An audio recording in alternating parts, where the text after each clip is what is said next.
Yo, what's good guys, I'm Fire here back with the video, and today what we're going to be bringing you guys is my first next-gen gameplay of Madden 21. Obviously, I'm just preparing for Madden 22. I don't know for sure yet if I'm going to be, playing Madden 22 current-gen or next-gen as far as the next year is concerned. Now, if my prediction is correctly, and if you were in the stream, you heard me say this, I do kind of feel like Madden 22 current-gen will be a copy and paste of Madden 21 current-gen. Now that could be incorrectly. If it's a different game, if it's a better game, I might play that, but I do kind of feel like it's going to be a copy and paste because I do think they're putting more resources towards next gen for a couple of reasons. One, competitive scene is going to be on that, but there's also a couple of other reasons. They're just going to start moving towards that, if that makes any sense to you guys. Kind of like Xbox 360, Xbox One. More people will start getting the consoles and playing it, but here you see we're running some gun bunch. We do have a regs matchup for you guys, just a Buccaneers versus Buccaneers. Now I did also record some nice Ultimate Team gameplays in the stream that I'm talking about, so I might be able to post an Ultimate Team gameplay as well. But this was a really good game. I do think I was better than this guy. He was not the best, but he did seem like he was pretty comfortable on next gen. He probably had played it a little bit more than me, but here you see we're dotting him up. But take a look at the clock. We've already burned 5 minutes off the clock. Here we're in a 4th and inches. We end up fullback diving into the end zone, but yeah, you can definitely chew a lot of clock playing next gen, just dinking and dunking. Here, what happens is I do not get my zone drop set because the menu screen is so chaotic in next gen that it takes you 40-50 seconds to set up everything, and then he ends up hitting like a huge 40-yard laser. That was a good play design using Brady to put Gronk on that little crosser right there. I started putting a vertical hook out on the field because I realized that I can't cover the whole middle of the field myself when he's going to put that many crossing routes on the field. Here you see a little dagger play. We end up getting the pressure, but you probably still would have completed that even though I read it perfectly with my user because of how slow they move. Now, there you see again, perfect user. I read it completely, but just because I'm A, not used to the user, and B, because of how slow it is, he's able to pick it up. And that is a nice dot right there. I ended up playing just a base cover 3 hard flat, and my outside third does not defend the corner route. But yeah, going back to what I was saying, Madden 21 Next Gen, definitely not the exact same game as Madden 22 as far as the beta was concerned on Next Gen. Definitely some differences. There you see that good dot, can throw it right over the top of his head because, of course, linebackers cannot jump. But definitely different games. I think Madden 22 is a lot better than this game right here that I'm playing. Definitely a little bit of a higher skill gap. Yeah, I feel like I can win a little bit more easily, but here you see again, just going back to the Jets dig, I actually had the corner out open there, but we'll check down, pick up a couple yards. Right now we are 10 for 10 with Brady, but not doing a whole lot with it. Just seemed like we're throwing underneath, unable to take the top off really well here.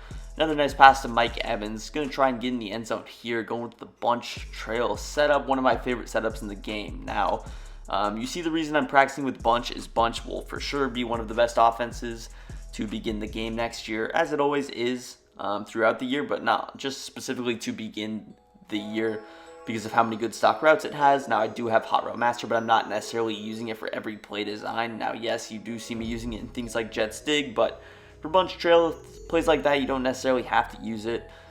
Spacing switch, solid plays. Flood, very solid plays right there. You see my opponent was actually able to pick up a field goal before half. Pretty bad defense for me after we got that intentional grounding penalty. Just allowed him to move the ball at free will. So you see when people want to move the ball, they can. And maybe it was a bad idea for me to, send the pressure there, but I wanted to get a sack, prevent him from getting a field goal, and it ends up not paying off. So we do go up by 4 points though, but the second half will get very chaotic, trust me there. Here you see him just hitting Gronkowski on that little drag. Again, what I went back to was just the single coverage, or just my user being the only player in the middle of the field, going for like a double flat, 3-man rush. I would either, contain or put the players in the 3 receiver hook or vertical hook. Also, I'm sure you can tell by now that this is a post commentary, probably something I should have mentioned, but these of course are from the stream. And that time, what happened here is I was reading chat. I got stuck in the incorrect play call, which was a cover 6 trap. And since my coaching adjustments, zone drops were set to like 20 yards, it of course did not match, leading him to get a wide open touchdown there with Gronkowski. So that was the reason that there was such a big breakup in coverage. Reading chat, did not pick my play. But take a look at Fournette here. There you see the little stop and go. Look at my boy Fournette just throwing bodies across the field. And yes, we do have one incompletion to this point, but still playing a pretty dang near perfect game. Here we go with a little flood. One of my favorite route combos out of flood is to hitch B and option Y, especially in next gen where the user is so slow that it's difficult to lurk those little stop routes in the middle of the field. Here, going back to the ground with Fournette. And we're just going to try and overall set things up. But here's where things go bad at the end of the third quarter. I want you to watch very carefully Mike Evans and Ronald Jones. You're going to see that I'm going to be trying to playmaker Ronald Jones to the right and throw it, but it actually makes me playmaker Mike Evans. Now, I'm not sure if that was intentional. Maybe I was standing a little bit too far to the left side, but if I playmaker Ronald Jones, I have for sure a first down. But because I playmaker Mike Evans, I was anticipating him moving to the right. I threw it regardless. And of course, what happens is there you see it. Devin White taking it to the crib to put my opponent up 10 points. So I know we have to score quick. We have 5 minutes to, go either tie the game or win the game. First play, I'm going with a deep cover 3 beater. And you see what happens. I put Gronkowski on that post. And because of how bad the deep zones are, the middle third just follows the shallow post from the tight end and actually ignores my deep fade. We're able to pass that actually inside to Chris Godwin. And that was our first, big play of the game besides that Fournette run. Here you see I switch up to cover 4 palms. This time when I'm running match coverage, I remember to reset my coach adjustments. And there you see it. I actually did kind of play dirty there. I ended up bumping his tight end, but he still did have Mike Evans open, so that was a poor read by him. Here, we just got to punch the ball in. I could have thrown it to RB there. It would have been a little bit of a risky throw. Didn't want to risk a click on interception, so we're just going to roll out and hit the running back on that route. Now, I do have the clock on my side here. I can take as much time as I want. Ideally, you would want this to be the last drive of the game, but because of how close I am, that's not really a possibility right now. Thankfully for us, the situation does work out a little bit better because we get into a 3rd and 2. Going back to the bunch trail, which was my money play for this game. You see, the user's just so slow that, and I know he is using a linebacker, so I can't be a little bit negative towards him. I was actually using a safety, but he was using a linebacker. It doesn't matter how fast they are. Linebackers are never going to be able to defend a receiver on anything. But we end up picking up that first down. Now we're going to be going to the ground. We fullback dive. It does not get in here. You see me checking out abilities, seeing if he has anything. But I'm going to go to the power O, and honestly, I do usually like the power. It usually is more consistent for me than the fullback dive. We end up flipping it, and then flipping our run, and then, of course, we punch it in. Here you see it's the intentional grounding.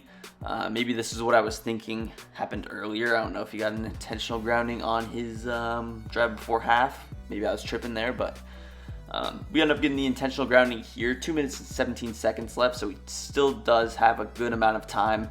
And he hits me with that nice dot right there. Zone drop set a little bit too high, so of course you see me go back to the play call screen right there. But flood, definitely one of the best plays, especially if people are playing 20 to 25 yard curl flats. That route runs about 15 yards of length, 13 to 15 yards, and it can definitely get in between the zones really well.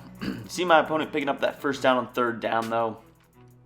And now I'm just going to play a simple bend but don't break style of defense, knowing that I don't want to give anything up over the top. I don't want to put myself in a poor situation knowing that he needs a touchdown and that it's fine if he gets in field goal range. Here you see him continuing to dot me up down the field. Now this wasn't the smartest decision running the ball. He still does have his 3 timeouts, but with the longer accelerated clock, not the smartest move. Here you see I ended up going with a 2-man rush. Not the smartest decision because we ended up getting pancaked multiple times. I knew he was looking for it. I tried to get back with my user, but just not quick enough acceleration from the user to be able to catch up. He's down to the 12-yard line. No timeouts were burnt. He let the clock going. Now, here's where my clock management got a little bit iffy. I wasn't sure. I was like, do I call a timeout there? I feel like he's just going to be running the ball anyways. And honestly, it didn't really end up mattering, but let me know in the comments what you would have done with your timeouts here, because here's where the risky decision comes. I burned the timeout right there, which I don't know if I should have done. In the end, I didn't know if it would matter, but there could have been a likely situation where maybe he needed all 3 of his timeouts. You see him burn 1 right there, which meant he would have been down to 2. And realistically, he probably would have burnt a timeout in the same spot where I did anyway. So if he ended up scoring, I would have left myself with less timeouts. But you see the time, I don't think I would have scored anyway with 14 seconds left. 3rd down and 4. We played very solid defense right there. Realistically, it should have been a pick through a drag against a hard flat, but we're not going to talk about that. 4th and 3, here is the play. of the game. I want you to watch Chris Godwin very carefully here. He's going to be sitting there in the middle of the field on a little hook hitch route.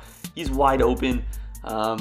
Likelihood is if he throws it to either Chris Godwin or Gronkowski in that situation, he is going to be winning the game, but thankfully he throws it right at our 3 receiver hook in the middle of the field, and we end up taking this win. Very good game for us. Hope you guys enjoyed the gameplay. Let me know if you want to see more of these post commentaries in the future, and peace. I'm out of here.